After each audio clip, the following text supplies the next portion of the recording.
Ada stared at her holoscreen, her large purple eyes growing wider with each new image. She had been studying Earth for 3 standard cycles now, but today was different. Today, she had finally managed to get clear, close-up footage of a human gathering place called a beach. The young researcher sat in her sterile white observation pod, floating quietly in Earth's orbit. Her species had long mastered the art of cloaking technology, allowing them to study developing civilizations without detection. But right now, Ada wasn't thinking about technological superiority or scientific protocols. She was thinking about shoulders and arms, and the strange, fascinating way human males looked so different from each other. On her world, centuries of genetic optimization had led to a society where everyone looked nearly identical. Tall, slender beings with smooth gray skin, large eyes, and perfectly symmetrical features. They had evolved past the need for physical differences, focusing instead on mental capabilities and technological advancement. But these humans... Ada leaned closer to her screen, watching a group of young men playing something called volleyball. One was tall and lean, jumping high to hit the ball. Another was shorter but muscular, diving into the sand to save a point. A third had broad shoulders and a bright smile that made her feel strange things in her chest cavity. "Computer," she spoke softly. "Analyze physical diversity parameters of human male specimens in view." The computer chirped. "Analysis complete. Subject group shows variance in height, 152 to 193 centimeters. Muscle mass, significant variations noted. Melanin levels, wide spectrum. Facial feature arrangements, over 1,000 distinct combinations detected. Hair patterns." "Stop analysis," Ada interrupted, rubbing her temples. The computer was missing the point entirely. It wasn't about the numbers. It was about how each difference made them uniquely interesting. She pulled up her research notes, trying to focus on her actual assignment, studying human social structures and technological development patterns. But her eyes kept drifting back to the beach footage. "This is highly irregular," she muttered to herself, attempting to suppress the unfamiliar emotions bubbling up inside her. Her people had moved past such basic instincts eons ago. They reproduced through carefully planned genetic matching, with physical attraction playing no part in the process. Yet here she was, feeling things she had only read about in ancient historical texts. Ada jumped as her pod's communication system chimed. A message from her supervisor appeared on screen. "Research update required. Current status of human industrial development study." She quickly minimized the beach footage and pulled up her official research data. "Responding now," she said, trying to sound professional. "Human industrial development continues along predicted paths. Of particular interest is their approach to renewable energy sources." But even as she compiled her report, her mind wandered. She thought about the way humans gathered in groups, laughing and playing, how they dressed in different colors and styles, celebrating their uniqueness instead of striving for uniformity, how the males moved with such varied grace and energy. An idea began to form in her mind, a completely irregular, totally unprofessional, absolutely fascinating idea. "Computer," she said after sending her report, "access database on long-term xenosociology research grants." The computer displayed the information. Ada's heart beat faster as she read through the requirements. With her academic standing and research experience, she could qualify for an independent study position, one that might allow for closer observation. She began filling out the application, carefully wording her research proposal to sound as scientific and detached as possible. She would need to undergo extensive modifications to pass as human, learn their customs, adapt to their environment. It would be challenging, possibly even dangerous. But as she glanced one more time at the beach footage, watching the volleyball players share triumphant high fives and friendly hugs, Ada knew it would be worth it. After all, she told herself, what was science without a little hands-on research? Ada spent 3 days preparing her research grant proposal. She knew it had to be perfect. Her quarters aboard the observation pod were littered with holoscreen displays showing Earth data, cultural analyses, and scientific justifications for her independent study. "Computer, display final draft," she commanded, trying to keep her voice steady despite her excitement. The text glowed in front of her. Proposal: direct observation study of human social dynamics. Researcher: EDA 7249.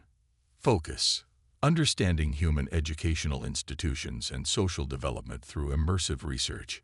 She had carefully avoided any mention of peaches, volleyball, or the fascinating physical diversity of human males. Instead, she filled the proposal with properly boring scientific terms and references to previous xenosociology studies.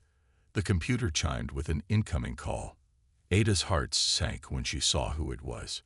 "Senior Researcher Lynn 8901. She answered, straightening her posture. "What an unexpected." Ada 7249. The older researcher's gray face filled the screen, wearing the standard expression of mild disapproval their species had perfected over millennia. "Your recent research patterns have been irregular." Ada kept her face carefully blank. "Irregular, Senior. I've submitted all required reports on schedule." "Indeed. However, our monitoring systems show you've accessed an unusual number of files regarding human physical attributes and social bonding behaviors. This seems outside your assigned research parameters." Ada had prepared for this. "I've developed a theory that human physical diversity directly impacts their technological development patterns. Their varied perspectives lead to unique problem-solving approaches. My grant proposal." "Ah yes, your proposal." Lynn 8901 paused. "For direct observation. The data suggests." Ada 7249. "Do you understand the risks? The biological modifications required for such research are extensive, and human emotions are destabilizing. Many researchers have found their logical functions compromised after prolonged exposure." Ada fought to keep her voice level. "I've reviewed all previous studies. I'm prepared for the challenges. Are you?" Lynn 8901 leaned closer to the screen. "Your recent behavior suggests you may already be experiencing emotional contamination from mere distant observation." Ada's heart beat faster, but she held her ground. "Senior, with respect, isn't emotional understanding necessary for proper analysis of human society? How can we study what we refuse to comprehend?" This seemed to give Lynn 8901 pause. After a long moment, the senior researcher spoke again. "Your academic record is exceptional, Ada 7249. Your insights into developing civilizations have proven valuable. Perhaps there is merit in your approach." Ada barely dared to breathe. "I will support your proposal," Lynn 8901 said finally, "but you will submit daily reports. Any sign of excessive emotional compromise, and you will be extracted immediately." "Understood." "Absolutely, Senior. Thank you." After the call ended, Ada allowed herself a very human gesture she'd observed, pumping her fist in the air. The next few weeks passed in a blur of preparations. The biological modification process was intense, restructuring her body to appear human while maintaining her core functions. She studied Earth languages, customs, and most importantly, the complex rules of human social interaction. Standing before her mirror, Ada examined her new appearance. Pink-tinted skin instead of gray. 5 fingers instead of 6. Her eyes now a soft brown instead of purple. Hair, actual hair, falling past her shoulders. "Physical modification complete," the computer announced. "All systems functioning within acceptable parameters." Ada practiced smiling, something her species never did. It felt strange but not unpleasant. She had selected a small university town for her research base, somewhere she could observe human social dynamics without drawing too much attention. "Computer, begin landing sequence calculations," she ordered, gathering her carefully prepared Earth-appropriate belongings. Everything had to appear normal, ordinary, human. As her pod began its descent toward Earth's atmosphere, Ada felt something she'd never experienced before: butterflies in her stomach. She'd read about this sensation in her research, but feeling it was entirely different. This is truly happening, she whispered to herself, watching the blue planet grow larger in her viewport. Computer, mark official start of research mission. The computer chimed in acknowledgement, but Ada barely heard it. She was too busy wondering what volleyball felt like in person. Ada's first steps on Earth nearly overwhelmed her modified sensory systems. Everything was so intense. The wind carried dozens of scents her species had never evolved to process. The sunlight felt warm on her new skin. And the sounds, birds chirping, cars passing, people talking and laughing, created a symphony of chaos that made her dizzy. She stood on the sidewalk of her chosen town, clutching her small suitcase, purchased online, along with a carefully selected wardrobe of college student-appropriate clothing. Her pod was safely cloaked in orbit, and she had all her documentation prepared. According to her papers, she was a transfer student from a small town in Canada. Remember the mission, she whispered to herself, straightening her shoulders. Scientific observation, professional distance, logical analysis. Then a group of young men jogged past her, wearing exercise clothes and laughing about something. Ada walked straight into a lamppost. "Oh my gosh, are you okay?" One of them had noticed and came running back. He was tall, with friendly eyes, and what her research would classify as an athletic build. "I am functioning within normal parameters," Ada replied automatically, then caught herself. "I mean, yes, I'm fine. Thank you." The young man grinned. "You must be new here." "I'm Mike." Ada knew the proper response from her studies. She extended her hand for shaking, trying to remember the correct pressure to apply. "I'm Ada." "Yes, I just arrived for the new term." "Cool. I was just showing some friends around campus. Want to join us? I can point out all the important stuff, like which coffee shop has the best muffins." Ada's first instinct was to decline. Her plan had been to spend the first day setting up her living space and organizing her research protocols. But wasn't direct interaction the point of her mission? "That would be nice," she managed. The campus tour turned into an unexpected crash course in human social behavior. Mike introduced her to his friends, Ben, who talked constantly about something called soccer, and Ray, who seemed quieter but had a sharp sense of humor Ada struggled to fully grasp. They showed her the library, a concept her species had long abandoned in favor of digital storage. The student center, filled with more sounds, smells, and colors than she could process, and, as promised, the coffee shop. "You've never had coffee." Mike looked shocked when she admitted this. "Oh man, you have to try it. But maybe start with something gentle." "Hey Lisa," he called to the barista. "Can we get a vanilla latte for my friend? She's a coffee virgin." Ada nearly panicked until she realized coffee virgin wasn't going to blow her cover as a non-human. The drink was interesting. Her taste buds, newly calibrated for human preferences, sent conflicting signals of bitter and sweet. But the warmth was pleasant, and watching the others enjoy their drinks made her feel strangely included. "So where are you staying?" Ben asked between sips of his own drink. "Riverwood Apartments," Ada replied, proud of her thorough housing research. "No way." Mike's eyes lit up. "That's my building. I'm in 3B. "I am in 3D, Ada said, wondering if this proximity would complicate her mission or enhance it. "Awesome. Hey, we're having a little welcome back party this weekend. Nothing crazy, just some people hanging out. You should come." Ada's research had covered human parties.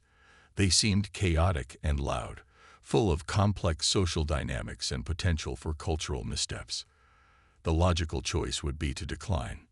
"Yes," she heard herself say. "I would like that." Later, in her new apartment, Ada recorded her first field report. Day 1 observations suggest human social bonds form more quickly than anticipated. Subject has already received invitation to social gathering. Primary emotions experienced: confusion, interest, and anticipation. She paused the recording, looking out her window at the sunset painting the sky in colors her old eyes would never have appreciated. "Computer," she whispered to her concealed communication device, "I may need to revise some of our initial research parameters." Ada sat cross-legged on her apartment floor, surrounded by glowing holoscreens hidden from human sight. After 3 weeks on Earth, she had discovered something both fascinating and terrifying. Dating apps. "Computer, explain again why humans create detailed profiles to find potential mates," she muttered, scrolling through Tinder with bewildered fascination. Her device gave its standard response. Human courtship rituals involve complex social and emotional factors, requiring compatibility assessment before physical interaction. But they just keep swiping left or right based on appearances. Ada argued with her computer. "It's so inefficient." A message notification popped up on her screen. Mike from 3B had texted her, "Hey neighbor, some of us are getting pizza and watching movies tonight. Want to join?" Over the past weeks, Mike had become what humans called a friend. He explained Earth customs, helped her navigate social situations, and never seemed to mind her occasional odd questions. Like when she'd asked him to explain why humans said, "It's raining cats and dogs," when clearly no animals were falling from the sky. Ada typed back, "Yes, I would enjoy that." Then added a smiley face emoji, proud of remembering this important human communication tool.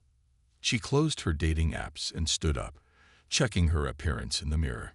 Her human disguise was perfect, but she still felt self-conscious. Today she was wearing what her research indicated was casual college attire: jeans, a soft blue sweater, and those strange foot coverings called sneakers. The evening at Mike's apartment started normally enough. Ada was getting better at eating pizza without analyzing its nutritional inefficiency. She even managed to laugh at the right moments during the movie, though human humor still confused her sometimes.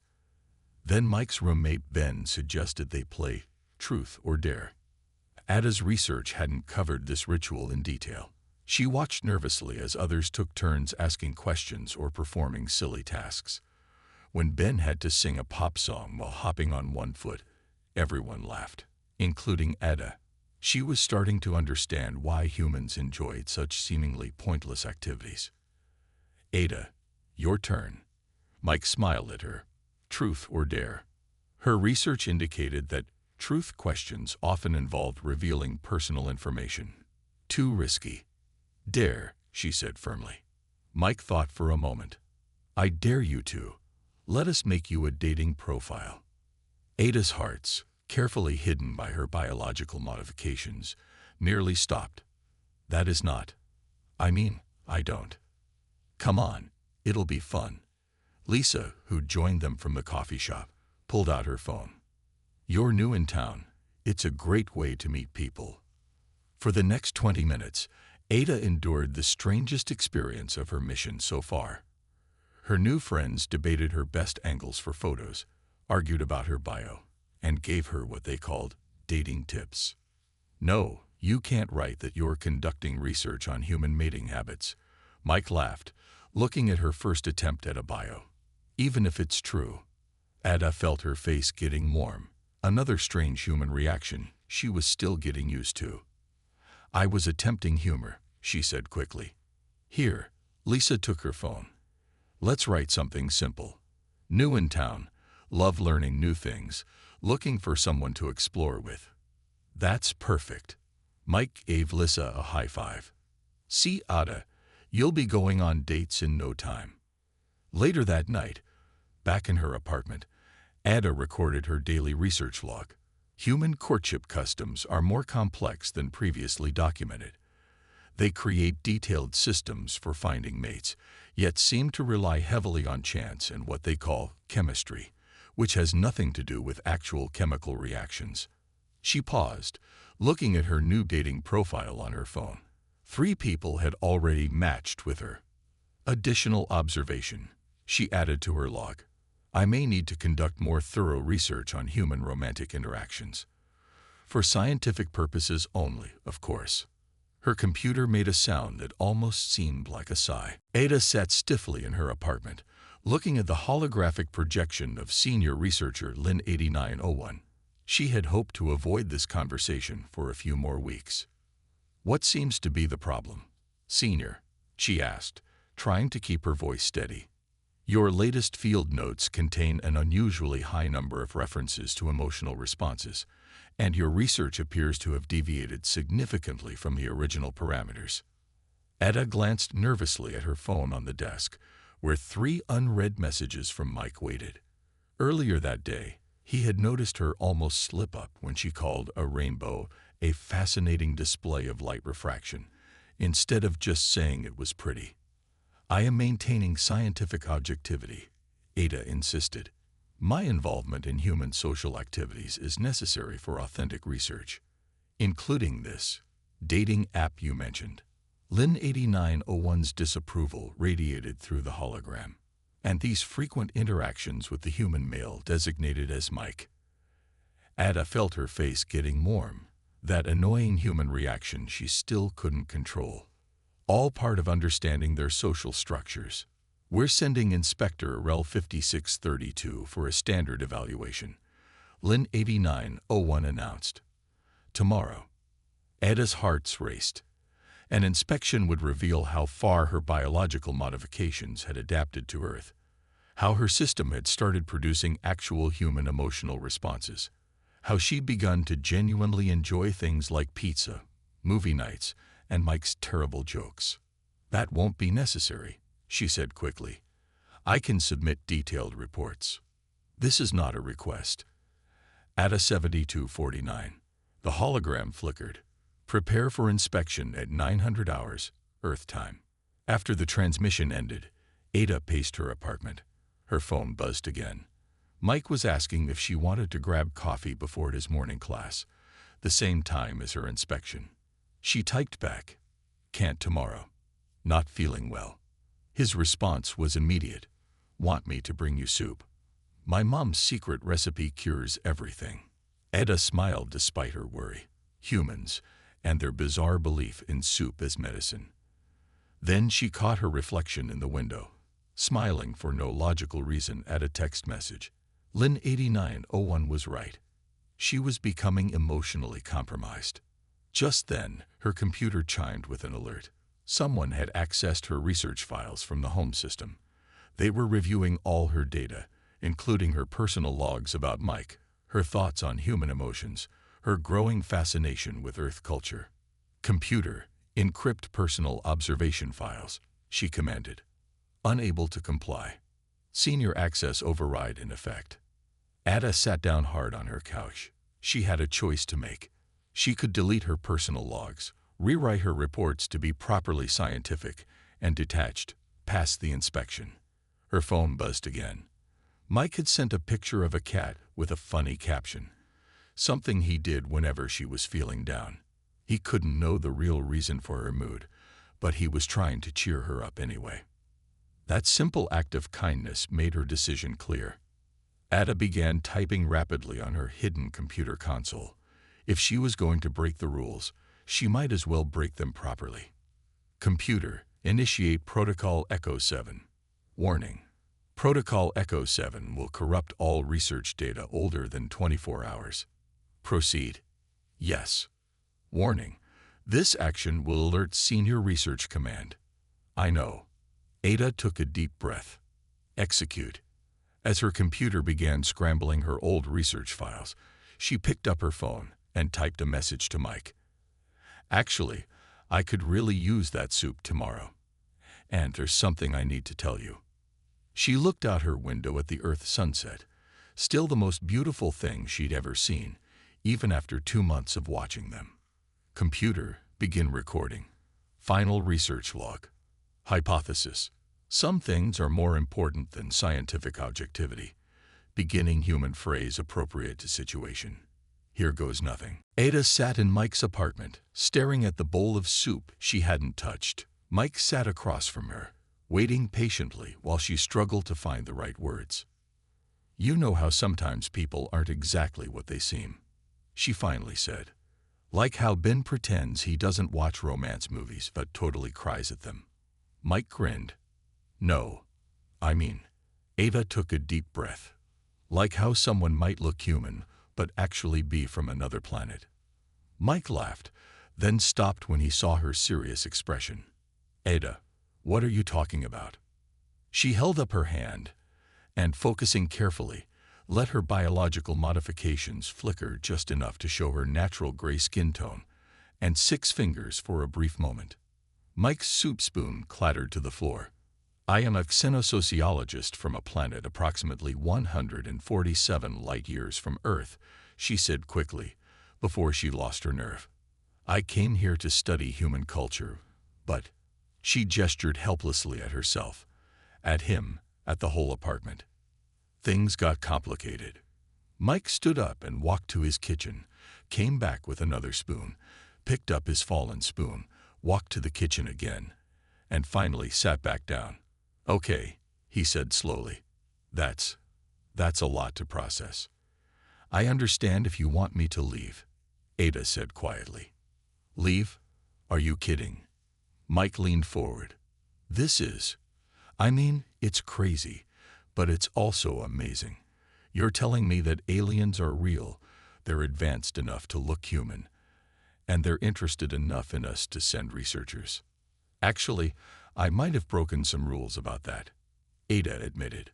My supervisors are sending an inspector. They think I've become too emotionally involved with humans. She looked at him meaningfully. Oh, Mike said. Oh. Before either could say more, Eda's hidden computer device buzzed urgently. Warning. Incoming transfer beam detected. A bright light filled the apartment, and Inspector Rel 5632 materialized in Mike's living room, wearing the standard gray uniform of their species, but modified to appear mostly human. The inspector looked at Ada, then at Mike, then at the soup. Ada 7249, you have violated multiple protocols, the inspector said flatly. Your emotional compromise is evident. You will return with me immediately for rehabilitation. Mike stood up. Hey, wait a minute. You can't just. This doesn't concern you, human, Rel 5632 said dismissively. Actually, it does. Mike stepped between Ada and the inspector. Ada might have come here as a researcher, but she's become part of our world. She's my friend. And if your super advanced civilization doesn't understand why that matters, maybe you're not as advanced as you think. Ada stared at Mike in amazement. No one in her species had ever challenged authority like this. Interesting, the inspector said, pulling out a datapad. You show no fear, despite knowing our technological superiority. You defend someone who deceived you. This is illogical. Welcome to Earth, Mike grinned. Ada touched Mike's arm gently and stepped forward. Inspector, my research has led me to an important conclusion. Humans aren't just study subjects. Their capacity for emotion, for acceptance, for growth, it's not a weakness. It's something we lost along our path to advancement. You suggest we were wrong. The inspector raised an eyebrow. I suggest we were incomplete, Ada replied. Look at how they build relationships, how they support each other, how they face the unknown with hope instead of just calculation. There's something here worth learning, not just studying. The inspector looked between them again, then made some notes on the datapad. Perhaps this requires further investigation. Are you saying? Ada began hopefully. I will report that your research has uncovered unexpected cultural significance, the inspector said carefully.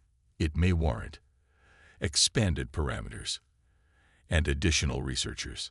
After the inspector disappeared in another flash of light, Mike turned to Ada. So, aliens, huh? Yes, she smiled nervously. Is that going to be a problem? Mike picked up his soup spoon again. Only if you still won't try my mom's secret recipe. It really does cure everything, even cases of falling for humans when you're supposed to be studying them. Ada felt her face warm again, but this time, she didn't mind at all. 1 year later, Ada stood in front of a classroom at the university, looking at her unusual mix of students. Half were human, college students eager to learn about interstellar cultures. The other half were her own species, new researchers learning about Earth through proper, officially approved channels. And that's how first contact between our worlds began. She finished her story, watching her students' reactions. The humans were grinning, while her own people wore expressions of fascinated confusion. Professor Ada, one of her alien students, raised their hand. You're saying it all started because you found human males aesthetically pleasing.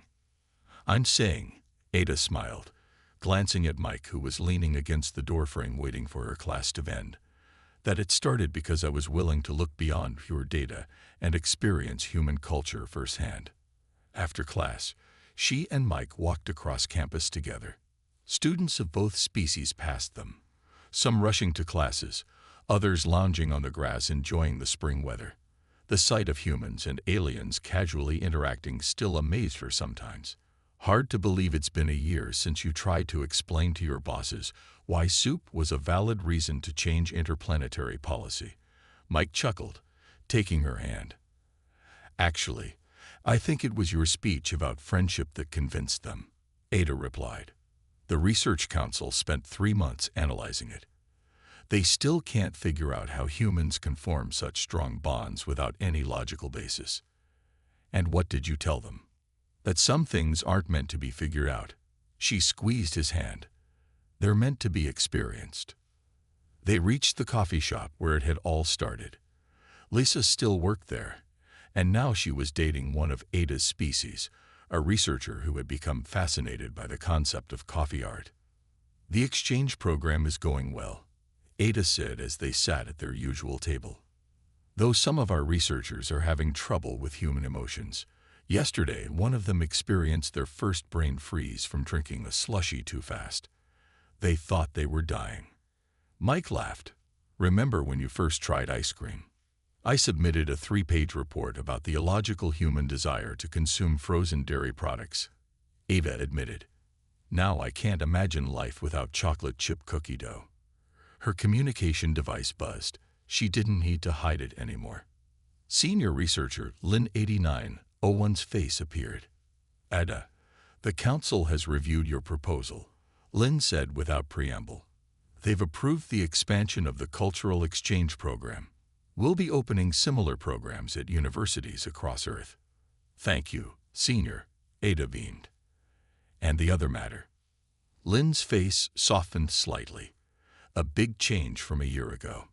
Yes, your request for permanent Earth residence has been approved. The Council agrees that having a permanent ambassador here will benefit both species. After the call ended, Mike pulled Ada into a hug. Congratulations, Ambassador. I still can't believe how much has changed, Ada said. A year ago, our species thought emotions were a weakness. Now we're learning that feelings and logic can work together. Some of our researchers are even starting to smile without practicing first. Speaking of changes, Mike grinned, want to go to the beach this weekend? I hear the volleyball team is practicing. Ada pretended to check her datapad. Well, I suppose I should conduct some follow-up research on my original observations. You know, Mike said as they left the coffee shop, when you first told me you came to Earth because you saw guys playing volleyball, I thought it was crazy. Now it's going to be in history books as the reason our species met. Maybe the best reasons to do something aren't always the most logical ones, Ada replied. As they walked home together, Ada watched a group of human and alien students laughing over something together. Her research had turned out nothing like she planned. It had turned out better. Sometimes the best discoveries happened when you stopped analyzing and simply let yourself experience life, even if that life started with a very unscientific appreciation for beach volleyball.